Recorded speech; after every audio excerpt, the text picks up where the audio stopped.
comfort both among the political parties, among the political cadres, and also in the discourse how the election, how the politics of the state in Assam is run. West Bengal, uh, I've been traveling a bit and also talking to a lot of people who are from West Bengal. What the difference? What I could understand is, Abhishek, the way we see it, West Bengal. For a supporter of BJP, it's like Mamta has to go. There has to be a change. For a supporter of Mamta, it's a war against. It's a battle against Narendra Modi, and it's the last bastion. Only Mamta can fight Modi. So that's what matters to us. For a Bengali, for a person in West Bengal, thinks more than that. So Assam, definitively, when we say that, Hemanta would repeat, the same factors play out in West Bengal. If uh, incentives and bank transfers were a reason for victory, then Mamta is certainly winning, Okay. because that has happened in West Bengal to a large extent, much more than any other state. And it's a sad thing for the country if that is true. And Puducherry, certainly, it's an alliance experiment of the BJP, and we'll have to see if BJP and Narendra Modi uh, for, comes out with good colors in terms of an alliance, which sort of few alliances which they have in the south. And if NDA comes back to power in Puducherry, we'll have to see. And I think by Abhishek, by 10 o'clock or 10:30, we'll get some idea of where the whole thing is moving. I don't know. Depends on which channel you're watching. There's certain channels which at 8:15 might have already declared who's going to be the chief minister, who's Yeah, going to win in which yeah. state. But we're not going to do that. We'll wait for the numbers to start coming in, for a trend to actually get established. Because at this point in time, I'm sure people who are supposed to count the votes are just walking into those centers, perhaps sipping a cup of tea and discussing what their day is going to be like. So there's going to be a while before the numbers actually start coming in. But until then, there is multiple interesting points that you raised, because that overarching comment of yours about the fact that that in Assam, Hemanta Biswa Sharma is all set to make a comeback. But same logic should work in West Bengal as well for Mamata Banerjee, right? And you said the rationale behind that is because Hemanta Biswa Sharma is going to win on the back not just of the arithmetic, whether it is religious arithmetic or caste-based arithmetic or tribe-based arithmetic, but also because of welfare schemes, right? And as far as welfare schemes are concerned, well, West Bengal, Mamata Banerjee has launched multiple welfare schemes for women, for children, for education, etc., and of course for the unemployed as well, right? So your logic is that that should also work in West Bengal, but Santosh, isn't that too simplistic an analysis? Because, Bengal at this point in time, especially when BJP won 77 in last assembly elections in 2021, and when you look at Bengal right now in 2026, there is a lot more at play, a lot of factors. BJP is stronger. It has consolidated itself in the northern part of the state, right? And so that complicates things. But as far as Assam is concerned, perhaps Congress is not as strong a force as BJP is in West Bengal. When it comes to West Bengal, there are many things which comes into play. The general attitude of the West Bengal voter, and maybe a Bengali citizen to some extent, is, we don't follow Delhi. Delhi has to follow West Bengal, actually. And if BJP is doing well in Delhi, or say nationwide, if BJP is doing well in Delhi, yes, we would be different. That's the kind of an attitude which a typical Bengal voter had till some years ago. But then certainly the right wing discourse, and a lot of people, a lot of even in the bureaucracy, people say change as for in Bengal is difficult, because a lot of people who want to express an opinion against the government, against the incumbent government, they fear a backlash, and they lack the confidence to come out and vote. So that's a logic which a lot of people say. If that is indeed a logic, and maybe on this logically the government has worked on a battle, kind of a war footing, kind of a security arrangement. There is a joke, there's a meme going on that uh, other than the Air Force and the Indian Army, all the agencies of the government, of the central government, are there, from NIA, CBI. Everyone is there uh, in West Bengal to ensure that there's a free and fair poll within the single court. So if that is the case, then everyone who has an opinion had a reason, had an atmosphere which was conducive enough to come out and express their opinion. If that has happened, change can certainly happen, and that can work over and above any kind of an incentive, any kind of a bank transfer. That's for sure. But let's see if that is true. Maybe within an hour we will be able to come to know that. Right. Uh, I would also like to inform the viewers that we are joined by two more guests, Mr. Naval Kant Sinha and King Shuk Nak. Mr. Nak, welcome. Mr. Sinha, welcome. Still early morning. Votes, as far as the counting is concerned, has just begun. So let's utilize this time to get the initial comments out of the way. Mr. Nag, let me start with you. So, so counting the most interesting elections, according to me, is in West Bengal, because a lot of eyes are focused on that. Until yesterday, earlier everybody said that Mamata will win. This is public opinion I'm talking about. And yesterday, people start saying that BJP will win. And today morning, from today morning, I'm getting SMSs and all that TMC will win. So it's a very closely fought election, and it's going to be very interesting, and all eyes should be on that. But what will actually happen, we'll know as the day unfolds. I don't know even the counting is happening or not, because your information is showing no counting there, in the sense that you're mentioning all the other 4 states where the counting is taking place. I've not checked the other. Is counting taking place in West Bengal or not? I did see, before walking into the studio, visuals of, this crowd outside, various polling booths, where various counting booths. So yeah, I mean, those visuals start coming in. We will share those, shortly. But in the meantime, let me also get Mr. Sinha's initial comments out of the way. Mr. Sinha, can you hear me, sir? जी, मुझको तो दो चुनाव जैसे पहले बताया गया कि बंगाल का एक तो इंटरेस्टिंग चुनाव है कि वहां पे ये अंदाजा लगाना मुश्किल हो रहा है। पिछली बार एग्जिट पोल भी गलत साबित हुए थे, और इस बार भी 2 पोल बता रहे हैं कि टीएमसी आ रही है। तो एक वो चौंकाने वाला होगा कि वहां पे कौन आगे जाएगा और कौन आज जीत के आएगा। इसके अलावा जो तमिलनाडु है, वहां पे भी जिस तरह से विजय की एंट्री हुई है, उन्होंने डीएमके की फाइट को बहुत कठिन बना दिया है। और अगर वहां पे विजय सीट पाते हैं तो वहां के समीकरण बदल भी सकते हैं कि जो माना जा रहा है कि डीएमके नंबर 1 पार्टी आएगी, लेकिन अगर कांग्रेस और विजय मिलके एआईडीएमके को सपोर्ट कर देते हैं और डीएमके को चुनाए तो समीकरण बदल सकते हैं। Let me interrupt you. So, Mr. Nag was wondering whether counting has started in West Bengal or not. Counting has started. In fact, in Kerala, in West Bengal, BJP is ahead on 2 seats. Counting has also started in Kerala. We will start discussing those numbers as and when the trend builds up a little bit. But in the meantime, yes, Mr. Sinha, please go on.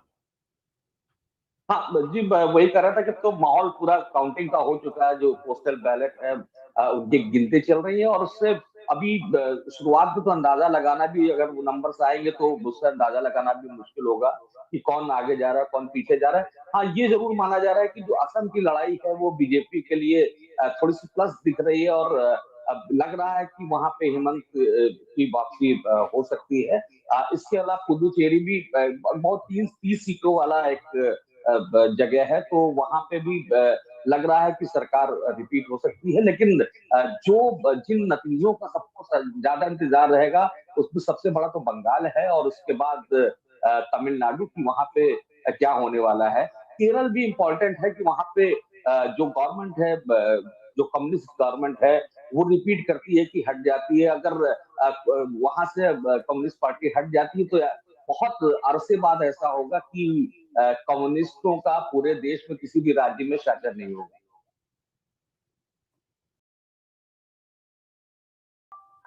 Right. So, based on the numbers which are coming in, at this point, Congress is ahead in Alappuzha and Malanur in Kerala. Very early leads. Counting of votes has also started in Bengal. And CPIM candidates, interestingly, I mean, we were just talking about, Santosh, how CPIM is standing on the brink of, pretty much disappearing from India's political landscape. And because we were talking about, what happened with left in West Bengal and now, of course, Kerala. So as far as Kerala is concerned, interestingly, CPIM candidates are ahead in very early leads in Kerala. Not in the political landscape. They remain, in fact, Electoral landscape. landscape. Yes. Yeah. Right. And this is, of course, just initial data. More data will start coming in, and we will show you those numbers right on the screen. And Mr. Nag, let me come to you. As far as West Bengal elections are concerned, we've been discussing it for a while, as far as Mamata Banerjee is concerned, this is going to be a tough election for both Mamata Banerjee and BJP, and that is pretty much what we have seen so far. In your opinion, what's likely to happen? Because you're somebody who knows Bengal well, right?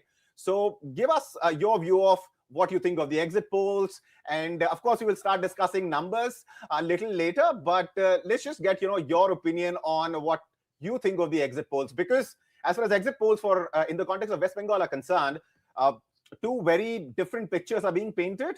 True. And one picture claims that BJP could be forming the government on its own. The other claims that it would be Mamata Banerjee who would come back to power. It's very difficult to say because I think most of the exit polls are all, what should I say? They are on other concerns. Either they are ideologically driven or money driven. So I can't trust any of them.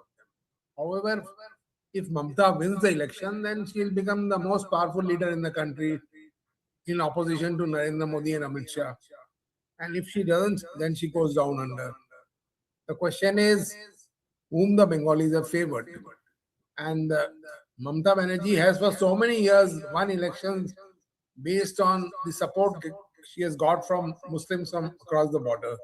And for the first time, that is being challenged. And therefore, that is a problem. But she also, she is not an original Trinamool Congress. She originally came from the Congress party, as you know. In 1997, yes. So therefore, we have to see. And she was a very feisty lady.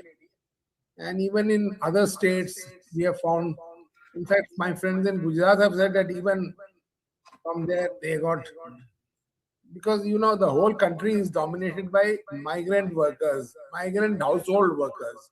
These migrant household workers, whether in Gurgaon or even in Ahmedabad, is all ruled by all these migrant Bengalis. So now the question is whether they go back home to vote. And I was told by a friend in Ahmedabad that, in fact, these fellows in Ahmedabad have also gone back to vote. I said, what is the reason for them going back to vote? So they said they were forced by Mamata government. I said, how can Mamata government force anybody in Ahmedabad to go back to Bengal? They said, no, they've got a tendency. But one thing I know from other sources also, that a lot of these migrant workers have all gone back. They did in huge numbers. Right. There's a lot of system by which she can ensure that people come back home and vote for her. So this is a question. So if as that far as arm happens, twisting is concerned, we have seen enough evidence of that, in various states, especially in West Bengal. We will get to that part. We will start discussing post-poll violence in 2021 and what happened this year around. But Santosh wanted to say something. So Santosh, you jump in, you respond to Mr. Nag, and then we will. No, Mr. Nag, thank you for bringing in that point. If Mamata does win, certainly she would be a great political entity to look forward to, especially the Lok Sabha elections to come in 2029. She would be the actor. She would be the face of the 2029 Let me briefly election. interrupt you, Santosh. Yeah. So BJP is ahead in Bengal's Matabanga and Hingalajganj, seats in very early leads. Please go on. Yeah. Another point which Mr. Nag brought in was about the migrant laborers. Certainly in mass numbers in Delhi, I have friends, I have factory owners who say that they are now lacking laborers, and there is no scope for them to actually bring in more people till maybe 15-20 days once they all come back from West Bengal election. What has actually happened is there was a rumor, or maybe there was considerable discussions among these people that if they don't go back this time and vote, they would lose their identity card, they would lose their voter card, they would lose their Aadhaar card. So people have invested their own pocket money to go back. There was certainly one case where the media exposed an incident wherein BJP call centers were booking tickets for migrant laborers to go back to West Bengal to work. And one of a vernacular media reporter tells me that even those half of the people who were traveling in those trains uh, back to West Bengal to vote on BJP tickets were actually telling them openly that we will vote for Mamata. So, so certainly migrants wanted to go back, and there was certainly a kind of a fear, a kind of a anger among these people. There was this whole exercise wherein there was an uh, attempt to say, for example, take away their voting rights or take away their residential rights and all those stuff.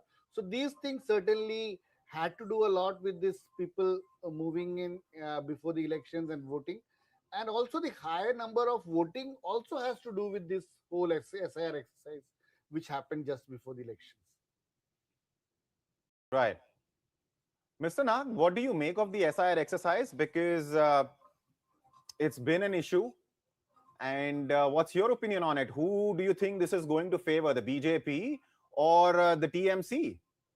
The story of Bengal actually in the current phase, we should go back to 1947 when the partition of India took place. When the partition of Bengal took place, a lot of Muslims did not go across the border or they went. But the Hindus migrated en masse from what is now Bangladesh and it was East Pakistan then. So this created a dissonance. And the man who raised the issue was a gentleman called Shyam Prasad Mukherjee, who was the founder of Bharatiya Janata Party. He was a member of he was earlier in the Hindu Mahasabha, but he joined. In those days, the political situation was different, and Mr. Nehru took him in his cabinet also. And thereafter, he resigned from the cabinet, raised the issue of Kashmir, and he died. So I think that whoever wins, it will become a revival of Shyam Prasad Mukherjee, because Shyam Prasad Mukherjee in those days used to be supported by big businessmen like Birlas, and his ideas will come back because he said that it should be basically meant that it Mr. should Nag, be let me interrupt you briefly, and I think this is going to be a trend throughout the day. While we are discussing, these subjects, the numbers will keep coming in, and I'll have to interrupt you. But of course, you can resume right after this. So, as far as West Bengal is concerned, BJP is leading in 4 seats, TMC is leading on 1, and Congress is also leading on 1. Viewers, remember, these are very early Postal ballot numbers, postal ballot numbers.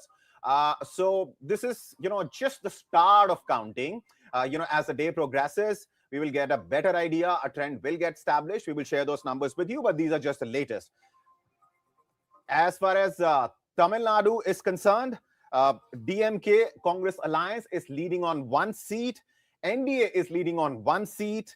TVK is leading on 1 seat. And so are the others. Now, let's take a look at Kerala, because as far as Kerala is concerned, LDF is leading on 27 seats and UDF is leading on 22. Remember, as far as Kerala is concerned, most of the exit polls were giving UDF the chance of forming the government, because historically, Kerala has been a state where, power like a pendulum swings between these two factions, right? But as far as early leads are concerned, LDF is leading on 27 and UDF on 22. And then there is NDA leading on 3 seats. Now, the magic number is something that we will discuss, but that's far away at this point in time. Let's quickly take a look at Assam. In fact, the number for Assam are still not in, and so on the number for Puducherry. So quickly, one more time for West Bengal. BJP is leading on 6 seats, TMC on 1, Congress on 1. Mr. Nag, back to you. Well, as I was talking about Bengal, Bengal is going back to the post-1947 situation when Bengal was ruled by Shyam Prasad Mukherjee, and people like Subhash Chandra Bose had disappeared. And Mr. Nehru also made Mr. Shyam Prasad Mukherjee a minister in his cabinet. But he resigned within a year, and so because he said that Bengali women across the border were being mistreated, and therefore on that condition he left the party, and he also raised a ruckus about Kashmir, and then he died. But he was not, his views were there, but he was not a very popular figure in those days in Bengal because he used to win elections, but after he died, Bengal went into a sort of flux because a lot of refugees came and Bengal when I was unable to uh, rehabilitate them, and the communists came up. So that was the beginning of the communist Raj in West Bengal. And In the now Shah 60s. Prasad, in my opinion, I think Shah Prasad, if BJP wins, Shah Prasad Mukherjee ideas will come back again and it will become a Hindu-alone state.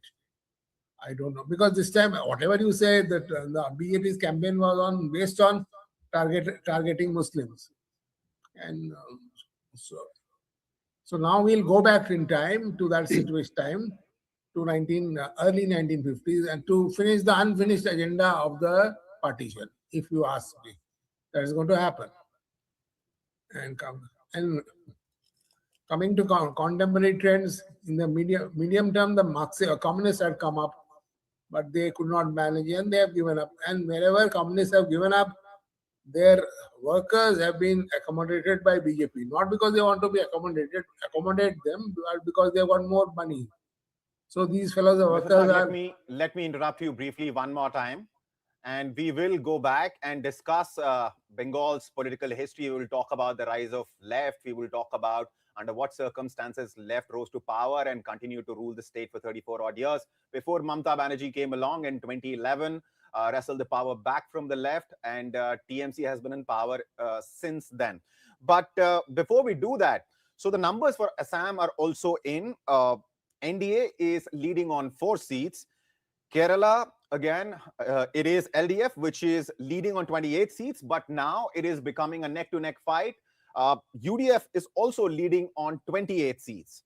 As far as Tamil Nadu is concerned, 6 seats is what the DMK Congress alliance is leading on. NDA is leading on 1, TVK is leading on 1. Puducherry numbers are still awaited, but quickly, let me go back to Assam one more time.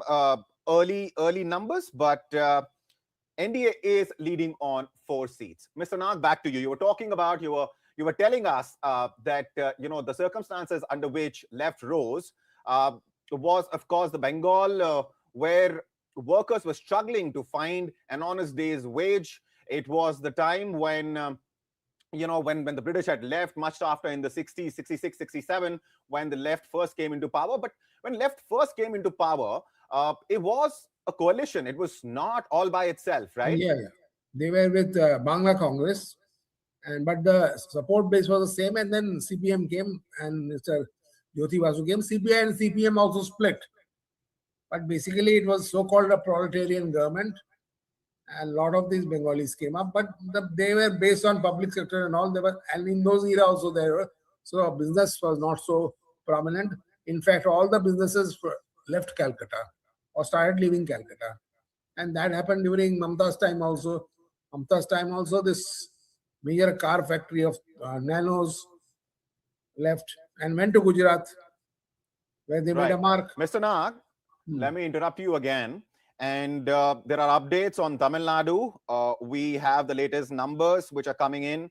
7 seats is, the numbers are in for 6 seats. DMK Congress Alliance is leading on 6 seats. NDA is leading on 1. We've been discussing Bengal for a while. Let's take a look at, one of the other big states which went into election in April, and that is Tamil Nadu. And Santosh, if you can come in. What does the situation look like as far as Tamil Nadu is concerned? Because it is being said DMK is in a very strong position, but this wild card which came in, and that's of course Vijay, and one exit poll in particular gave Vijay in excess of 100 seats. What do you make of Vijay's entry into Tamil Nadu's politics? Yeah, Abhishek, that's the point.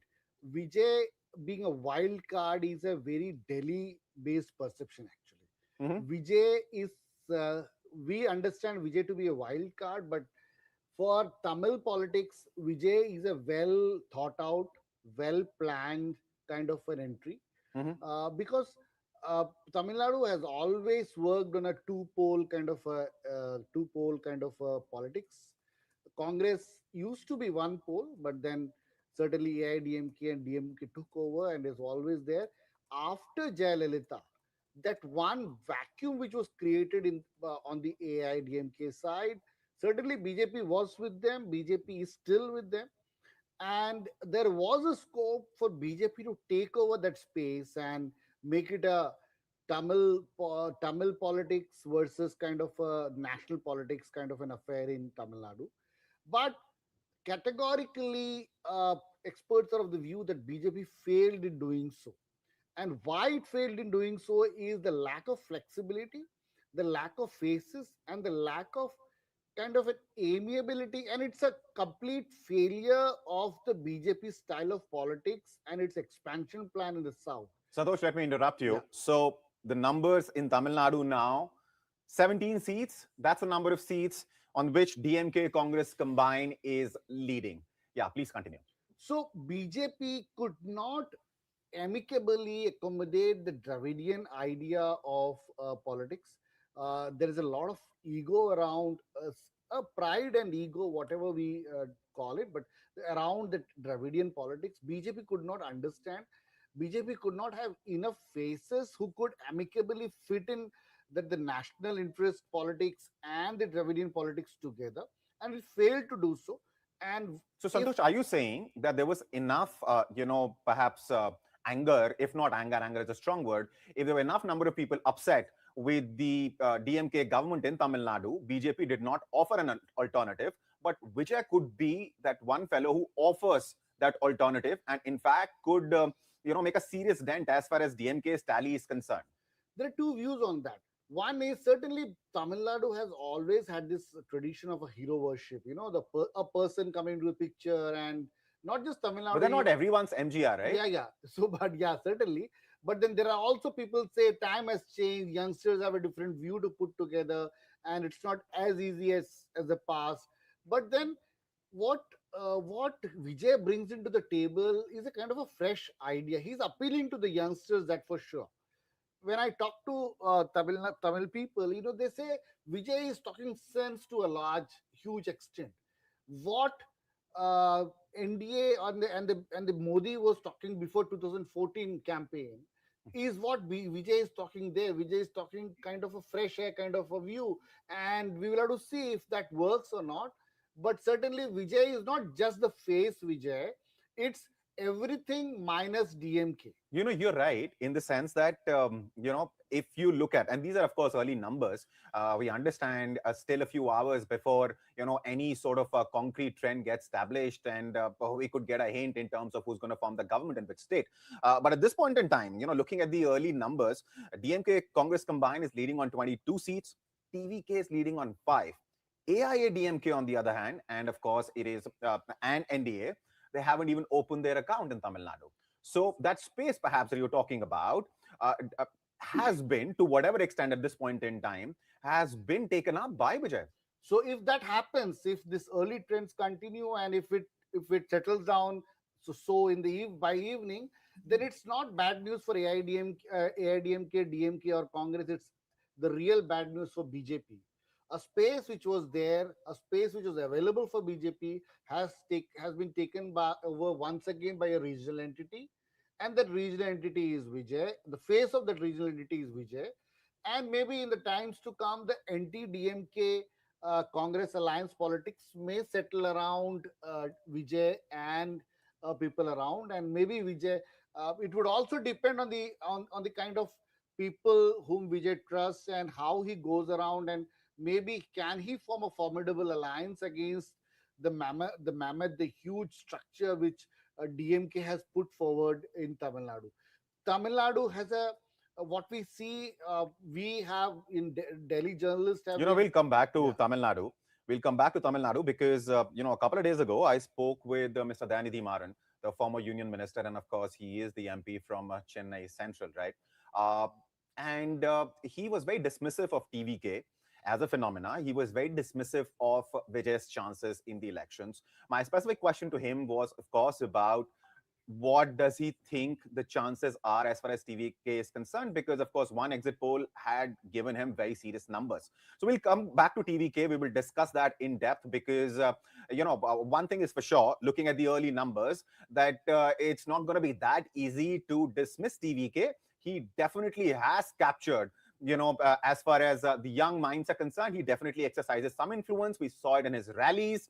And someone very interestingly, a senior colleague pointed out that as far as political parties are concerned, it's very well organized, that there's going to be a rally, so-and-so leader's going to arrive there, and, the crowd is gathered, transported there in buses. As far as Vijay's rallies are concerned, they seem to be organic in the sense that Vijay does not have an organization which, can go toe-to-toe with AIADMK or DMK for that matter in Tamil Nadu. We'll come back to it. Let's quickly take a look at the latest numbers. Assam, at this point in time, numbers for 9 seats are in BJP, and in fact, NDA is leading on 9 seats.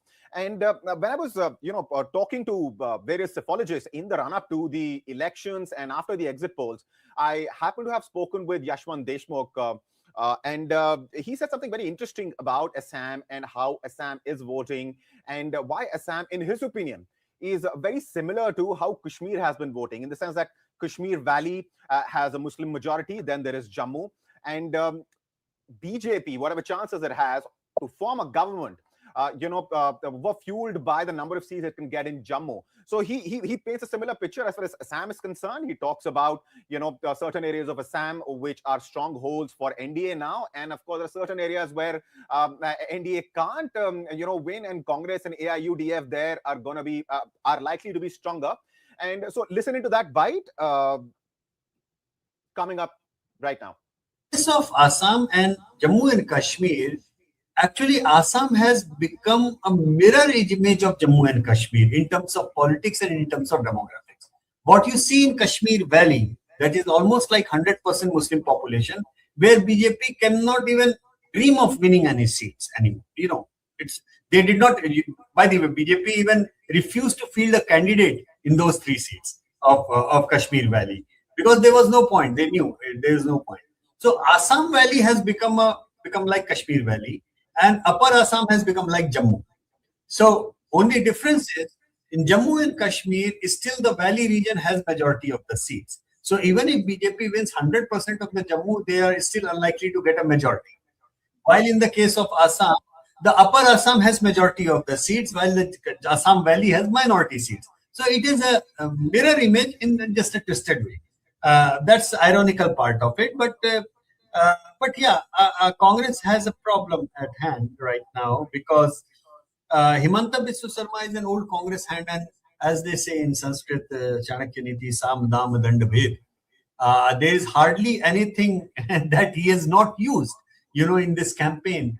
And Congress at times had really difficulty in answering, to his whatever strategies that he was implying. So we will know. But what it seems from the data that we have published before the election happened, it seems that there is a very distinct polarization, and Congress is a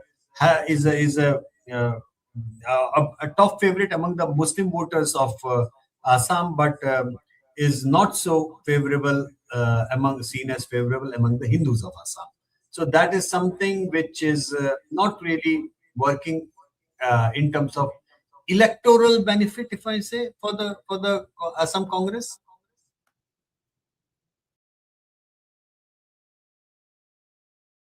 Interesting remarks there. That was, of course, Yashwant Deshmukh of Sea Water, a well-known psephologist, and he was explaining how Assam looks a bit like Kashmir, and he talked about the fact that certain areas of Assam have become stronghold for the NDA, but there are certain parts where it's Congress and AIUDF which is more likely to win the seats, given the demographic, given the spread and the nature of it of the population.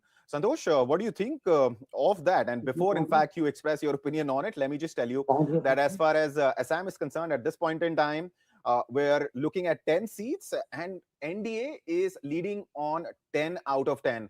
The majority mark, viewers, in Assam is 64. The total number of seats in the Assam Assembly are 126. Santosh. Yeah, Abhishek, what Yashwant just told us, and we played out the whole whatever he wanted to say was very important, and that is something which a lot of people of us we have felt. But the only difference between Jammu Kashmir and Assam is that Assam, uh, certainly the valley area, the Muslim dominated area, is much it's shrinking, and it's much smaller than what is there in Jammu and Kashmir.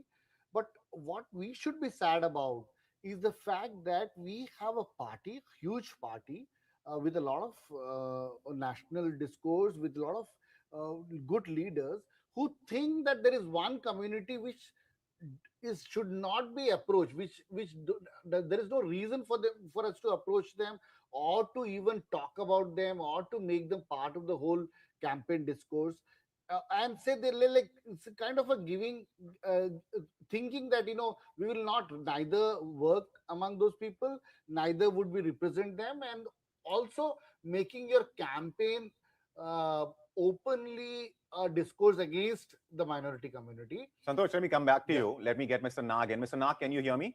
Yes, I can hear you. So, Santosh raised an interesting point that BJP doesn't even reach out to a particular, section of voters. He was, of course, referring to the minority voters. I mean, we were talking about Assam, so we were referring to the Muslim voters. But wouldn't BJP's argument be that even if we do see, as far as the government schemes are concerned, Muslims, Christians, Sikhs, everybody is an equal beneficiary of those schemes. But as far as votes are concerned, BJP doesn't get Muslim votes. Do you think, BJP's argument, unfortunate as it is, I mean, BJP should field candidates, should reach out to these voters. But Santosh rightly pointed out that it would seem to somebody who's looking at, various states and, of course, even national elections, general elections, that BJP doesn't reach out to those voters in a way that it reaches out to other voters. Well, the BJP is now more and more seen as a Hindu party. Under Mr. Modi and Amit Shah, it is not like the party of Atal Bihari Vajpayee. But So it is BJP seen as a claims more Hindu Sabka party. Saath, Sabka Vikas. Whatever, Sabka Vikas, Sabka Saath, whatever. But on paper, on ground, it does not seem so. So the Muslims are getting alienated from there. And this got a very important implication from the point of view of the national audiences. So yes, seen hai. So in fact, even in the south, you are saying why VA is making a impact there. That is also because the BJP cannot make an impact in, because it's a not dominated party. It's ideologically is not dominated. So it can never be a success in South India. It knows that. And therefore, if you see the president of the BJP even didn't contest the election this time, or secretary of the BJP in Tamil Nadu did not even contest the election there. So, in my opinion, this is only a very speculative that this VF chap is promoted as an alternative to the DMK and AIDMK. Right, we'll come back to it, because Mr. Maran, as I was telling you earlier, and viewers, that was very strongly claiming that since BJP could not make an entry into Tamil Nadu's politics on its own in terms of electoral success, it is actually in the background supporting TVK somehow, because Vijay happens to be an insider and so on and so forth. We'll come back to it though. Let me quickly sort of tell the viewers about the latest numbers. So let's take a look at Kerala. We discussed Assam. As far as Assam is concerned, numbers are in for 11 seats. NDA is leading on all 11. Looking at Kerala, it is neck to neck. 38 seats. UDF is leading on 38. LDF is leading on 38. NDA is leading on 3. So as far as Kerala is concerned, Mr. Nag, Santosh, we are looking at a scenario where they're all going. I mean, LDF and UDF are neck to neck with each other. And this could be, a cliffhanger of an election, because it clearly seems to be a neck to neck fight. Let me get your comments on Kerala. What do you think is going to happen in Kerala, Mr. Nag? Well, I don't know from whatever, I don't have much knowledge about Kerala, but I saw a program yesterday which was saying that a lot of people have migrated to the north. They say that in the southern region, the Hindu parties will dominate, and in the northern, now people who have been supported. Let me quickly, Mr. Nag, for our viewers, explain, because they might be looking at different numbers on different screens depending on where they're watching this. But one thing I want to assure our viewers about, and that is that the numbers that you're seeing here verified numbers, are real numbers. There is no hurry in the sense that, I mean, we're not going to write 39 here and then pull back to 37 when the real numbers come in. What you're seeing is pretty much what the numbers are at this point in time. And let me tell you that as far as Kerala is concerned, there are total 140 seats, and the magic number is 71, of course. And UDF is leading on 38, a neck-to-neck fight. LDF is leading on 38, NDA on 4, and others on 1. Mr. Nag, please go on. I was trying to say that I saw a program yesterday. You was trying to argue that in the north of Kerala, there are infiltration of a lot of Muslims. So the results will be different from the south of Kerala, where BJP has become a force also. And there's a BJP minister also in the central cabinet. And that is the point being made. So, of course, that point was being disputed also. The fact that in the northern region, northern districts of Kerala. Mr. Nag, Santosh wants to come in. Mr. Nag, you are Yeah, right. please. You know, if you see the cadre strength and the kind of organizational impetus which the BJP has pushed out in Kerala, they are focused more on central Kerala and south Kerala, especially. So the whole formula which the BJP has been working on in Kerala for the last 2 decades, mostly, more than 2 decades, has been consolidate the Christian and the Hindu votes. And largely, they have been very successful in the 2019 elections to do that, especially the Syrian Christian vote, the traditional Christians who form the majority of the Christians in Kerala, the St. Thomas Christians. So they have been very, very strategically working on that, those kind of votes. There have been occasions when the BJP leaders go to every family for celebrating Christmas, Easter, and all those stuff, taking cakes to families. So it's very interesting. Santosh, interestingly, let me remind you, we were just talking about, a little while ago, how BJP doesn't really pander to or doesn't really reach out to minorities. In that context, of course, but Kerala is different. Please go ahead and explain why. Very different. Yeah. So, you have campaigns wherein the BJP leaders in every mandal, every booth, take cakes to the Christian families and celebrate Christmas together. That's very interesting. But what has happened before this election is that the church, especially the Syrian Orthodox Church and the Catholic Church, has come out in open against BJP. One, quoting the FCRA bill which has come out in the parliament, and a lot of other incidents which has happened in North India against the churches, the worship places, and all those things. And there have been, unfortunately, a lot of public statements among the Christian community against the BJP, which has dented the BJP campaign altogether. The kind of hard work they put in for the last 2 decades, especially bringing in a very moderate, rational face like Mr. Chandrasekhar, who is not just a politician but also an entrepreneur, kind of a very moderate face for a lot of people. So BJP is working on a kind of a Christian plus Hindu combination, and they're still working on, irrespective of the result which comes in today, that kind of a hard work which BJP is doing would continue. And the discourses which happen out of Delhi is not what happened in Kerala. BJP in Kerala is very, very different. Abhishek, adding to my point, in Assam, what is sad is the fact that BJP is one party which is looked as a national party, and the campaign and the whole idea of not reaching out to a particular community is the campaign of the party to consolidate the majority vote. So the fact that they are not reaching out to the Muslim is an appealing factor for their cadres actually in Assam. So that's unfortunate. Just to add to Mr. Nag's point of TVK thing, what BJP would be regretting if this trend continues is the fact that they fell short of accommodating TVK and the alliance, bringing in TVK into the NDA alliance uh, in Tamil Nadu. And I am privy to a bit of a conversation wherein it was not a tough thing. He could have been brought in. All that he wanted to lead the whole NDA thing, which BJP was not ready. If BJP could be ready in Bihar to be a second fiddle to Nitish Kumar all this while, and be patient enough to come to power now, it could have also done in Tamil Nadu, because Tamil Nadu is a difficult terrain, they know. But somehow the local unit did not, and the center could not push enough, and they fell short of an alliance. But there are also people like Mr. Maran, what Abhishek was just mentioning, who still believe that the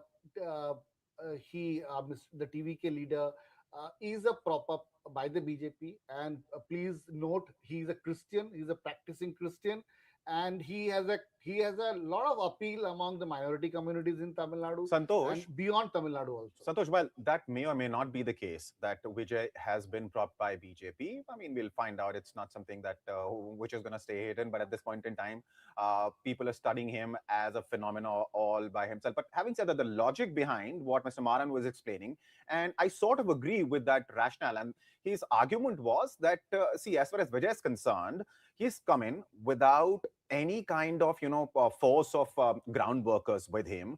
He has his fans, yes. His rallies were massive, yes. And a lot of it was organic, yes. But fact of the matter is, to win elections at this point in time in this country, no matter which state you're talking about, including for general elections as well, you need cadre, you need people on ground, you need booth level workers. And as far as AIADMK is concerned, it might be weaker than perhaps it was under Jayalalitha, the former chief minister, the late former chief minister. And DMK also has that, set of, workers that it needs on the ground. But as far as TVK is concerned, yes, Vijay will get the numbers because at the end of the day, he's a popular star and he has an appeal, and he, the young voters of Tamil Nadu perhaps might be enchanted with him. But that is unlikely to translate into votes. Mr. Nag, what do you think? I agree with you. First of all, it may not translate into votes, but maybe politics is changing, and now the younger people want to vote, and they want to vote without realizing the philosophy going behind vote. Another thing is that, as I said, the BJP can never be strong in Tamil Nadu because it does not reflect a culture which is true of South India. Basically, the party is constructed in a way that it reflects the culture of North India and now West India. And that may be the reason why they are running into faults. So, if but you Mr. Nag, let me quickly ask you, a question as far as that point is concerned, that BJP cannot actually ever fight in Tamil Nadu as an insider. I mean, this whole Dravidian versus, another Indian party up in elections. Annamalai, I mean, the way he was propped up, he was a local leader, spoke the language. He is a man of the soil, right? And he did get a lot of press. He did get a lot of attention. Accomplished man, former IPS. So you think, a strong man like that, that would still not help BJP? We understand. I mean, it failed clearly, but why? Because it is not rooted in the culture of South India. South India is a different nation in that sense. So, to be a South Indian, you should have a different philosophy. And I'll let you come in, Santosh. Let him finish his point. Yeah. Okay. So we have numbers coming in from Tamil Nadu, and DMK's MK Stalin, of course, the sitting chief minister, is trailing from Kolathur seat. That's as far as Tamil Nadu's numbers are concerned. But viewers, remember, these are very early numbers. At this point in time, numbers are out for 68 seats. 48 is the number of seats on which DMK, Congress combined, is leading. TVK is leading on 15. Clearly, anybody who was dismissing TVK as something which is not really the kind of phenomena that it seemed to be when you looked on screen, when you saw the size of rallies, as far as Vijay is concerned, would be looking at these numbers and finding them shocking. But for those who did see Vijay's appeal, will perhaps not be. So TVK leading on 15 seats in Tamil Nadu, DMK, Congress combined leading on 48 seats, NDA on just 2 seats, others on 3. Mr. Nag, go ahead, and then I'll let Santosh come in because he had a point to make. Well, basically, I was saying that whatever be the philosophy of South India is different from that of North India. And it has been, the nation has been constructed on a North Indian philosophy only. Of course, RSS has been making inroads in the South, I know, for a long time. But however, they have failed. And I think that is the reason why this gentleman, whose name you mentioned, BJP leader in Annamalai officer, he did not contest the elections also this time. Right. Because they understand that there is a basic problem. And this gentleman, this VA fellow, has been able to get some seats because the country is also changing, and in this change of country, the philosophy is also changing, and younger people are becoming more important, and therefore he thinks that he can get more votes. So basically, आपको समझना चाहिए कि देश बदल रहा है, and this reflects the changing country also. And I think the BJP bosses have also understood that, and that is the reason why they have pushed up VA as a rival to TMK, because VA will attract a lot of crowds and a lot of attractive votes also. And so that is the reason. So whether what will happen, we don't know, but that is the thing. And the same thing happened in Kerala also. Apparently, Mr. Nag, let me interrupt you for a bit. Let me apprise the viewers about the numbers coming in. As I told viewers a little while ago, MK Stalin is trailing from Kolattur seat. EPS is also trailing, interestingly, in Tamil Nadu. And Udhayanidhi is also trailing. These are, of course, early numbers, but then this is what is happening in Tamil Nadu at this point in time. Vijay is leading in Perambur, something which we have been discussing for a while, the Vijay phenomena. Can Vijay do the unthinkable in Tamil Nadu? Because whatever number of seats he ends up getting will be eating into either AIDMK's vote bank or DMK's vote bank. Who that's going to be, of course, we will find out eventually. But at this point in time, it seems very clearly that he's eating into AIADMK's numbers, voters, because in Tamil Nadu, at this point in time, it's DMK and Congress combined, which is up on 50 seats. TVK is up on 16 seats. NDA is up on just 2 seats. Others on 3. Now, I also have BJP leader Savio Rodriguez joining me. Mr. Rodriguez, can you hear me?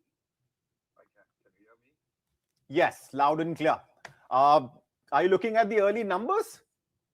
Yes, of course we are. Of course. So what's it looking like? Before we start talking about, state-specific, I ask your state-specific comments. Let me just quickly get an overarching comment out of the way because, very crucial election after 2024 general elections. This is an election on which everyone has their eyes set. Well, every election is important, and I think BJP as a party tends to look at every election as something that we are committed to in order to bring our brand of politics and governance to those particular states and to the country. So we don't look at any election as big and small. For us, all of it is the same, So I think it's been very exciting, a very exciting election and a run-up to the elections. A lot of the Karyakartas have been working very earnestly, and I believe it's that earnestness that will deliver what we set out to deliver as far as these elections are concerned. Right. Now, the numbers which are coming in, let me first talk to you about Tamil Nadu because Tamil Nadu is something that we were just discussing. And it seems that NDA there, the kind of numbers perhaps that you were hoping for going into elections, we don't see that here. In fact, it is BJP's numbers, NDA's number at this point in time in Tamil Nadu. Just 2 seats is what NDA is leading on, DMK on 50 and TVK. And before you joined us, we were discussing how a lot of analysts, including some political leaders as well. For example, I'm talking about, in this case, Mr. Maran I spoke with in the run-up to the elections, who claiming that, Vijay's entry into Tamil Nadu's politics has happened at the behest of BJP because it could not make, an impact in Tamil Nadu on its own. So it found a Tamil face, a popular face, and which is also reflecting in the numbers because TVK definitely does not have the kind of infrastructure that you need to have in place to fight elections. He just went in. This is his first election. Your comment? Well, I believe everybody has a right to form a political party and to bring their brand of politics in the country. And I think what Vijay has done is decided to take a leap of faith and repose that faith in the people, and that's why he's gained momentum. He's been able to build that perception that's required for a young political party to deliver on the ground. But elections are a little different, and I hope him and I wish him well because, quite frankly, he's a nice guy. But there are many factors that will come into play, and we'll realize it by the end of the day whether he's been effective actually by the vote share or just a perception image, you know. And you see, if you have to look at it from a very realistic point of view, yes, Tamil Nadu is a difficult state for the BJP. So is Kerala. And it doesn't mean that we do not go in there and give it our best and work in with the alliance partners that we have to make it the best, right? So I think these are very early trends at this point of time. We're only at 9 o'clock at right now, and I think it's too early to call it out. Allow for the numbers and the finalization of those numbers to come in probably by about 12 o'clock or 12:31, and we'll get a clarity on what's happening in Tamil Nadu. I think it's too early to call it out, but what I think will definitely happen is that DMK is going to face a little bit of, they're going to run out of steam as we go towards the end of the counting. And you will see that there will be an edge that will be with the NDA alliance itself. And that edge will bring it very close to victory. That's how I'm seeing it. But it's too early to call, so we'll wait and see. And I wish TVK all the very best. You know, like I said earlier, Vijay is a good person, and you know, having associated myself with him in terms of connecting with his team and all that, to understand what's happening on the ground, I think he's got some sense of what he wants to do. Whether that translates into vote, it's too early to say. If Mr. Rodriguez could enlighten us why BJP alliance did not work. Santosh from the studio has a question for you, Mr. Rodriguez. He's asking if you could enlighten us as to why NDA did not work in Tamil Nadu. Stalin NDA alliance. Yeah. No, so well, I was not privy to any direct talks between the party and TVK representatives, though I'm aware that there were some level of talks that happened. What I believe is important to understand is that Vijay, in his right and in his beliefs, wanted to be somebody that created his own strength within that party and wanted to create his own strength within Tamil Nadu itself. So on basis of that, there was a bit of a manner in which they couldn't combine together. But I believe in the end, we'll see how the results turn out. Maybe you never know. You know, marriages work in strange situations, right? So for now, it's better to have been separate and do what each one wants to do. Maybe in the near future, very near future, there might be something in store, depending on how this results turn out. Mr. Rodriguez, even if there was not a marriage, would the party be okay with a live-in kind of a situation with TVK? Well, the party is very sanskari, right? So we would not want to talk about live-in relationships right now. And well, Mr. Rodriguez, as far as sanskars are concerned, what does that have to do with a live-in relationship? Well, you know, if we are. I mean, weren't you talking about Vijay and Vijay's appeal to the youngsters? And when you speak of live-in, it's not such a, you know, shibboleth, a topic which they don't want discussed. It's rather normal, right? For a whole lot of them across the country. Well, Tamil Nadu is a very, very, very sanskari state. They have a lot of value system. And I believe... See, again, I have a problem with the fact that you're calling live-ins perhaps a non-sanskari sort of a relationship. That's all that I have a disagreement with. Otherwise, I do understand what you're trying to say, though. Well, we got to have a little fun. You guys are too serious here. Not at all. Please go ahead. Well, the fact of the matter is that, you know, the elections are too early the early trends are very early right now. And if God willing, Vijay and the NDA have to form some alliance, it will work out. You know, it's a free world out there with values, of course. All right. So I have Mr. Dinesh Vashne joining us. Mr. Vashne, thank you for taking out the time and talking to us. Can you hear me? I can. All right. You must have been looking at the numbers. You've just joined us. So please, let's hear from you, your initial comments, and then, of course, we will get your views on states specifically.